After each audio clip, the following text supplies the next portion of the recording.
Hello, everybody. I'm Matt Garrett, founder and CEO of TGG Accounting. And today we are going to talk about the three most common mistakes business owners make during a time of high inflation.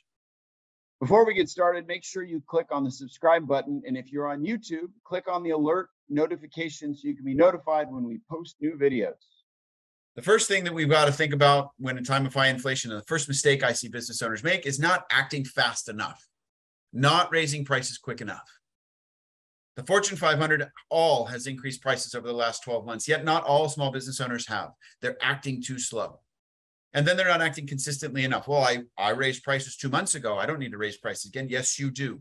Because if you haven't continually kept up with inflation, you are in fact losing money. So continually think about raising prices. Act fast. Think about locking in prices with your vendors for long periods of time. Act quickly. Don't wait. Don't think it's transitory. Don't think it's going to stop. Take advantage of the tide that's moving this way to increase prices and do everything you can on the other side to reduce your volatility of costs. That leads me to number two. Number two is they don't do enough to increase or decrease the volatility of raw material costs. So if you're having supply chain issues, your raw material costs are bouncing all over like a rubber ball. If you're in lumber or concrete or raw materials and metals or other things, and you find these increasing costs and skyrocketing raw material costs, what can you do? Well, one of the things that you can do, you can't control the market, but what you can do is you can use financial instruments, hedges, futures, things like that to control your overall costs. You can't control the immediate costs, but you can gain when it goes up. If you're gaining when it goes up and it's costing you money, you're staying relatively even.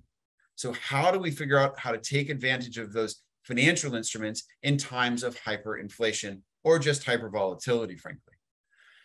The third thing that I think is mandatory in a time of high inflation is investing back into efficiencies in technology. What you're going to find is things are going to get to a point where it's so expensive to do business the old way that it breaks and we have to do a new way.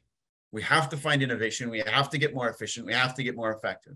So this is a great time to be thinking about investing in technology, upgrading systems and processes. Using that way we've done it for the last 20 years, it doesn't work anymore. We got to find a more efficient, more effective way to do it. So really, in a time of hyperinflation is the time when you need to invest in efficiency and productivity gains inside of your organization. So once again, three things here. Number one, act fast and continue to act.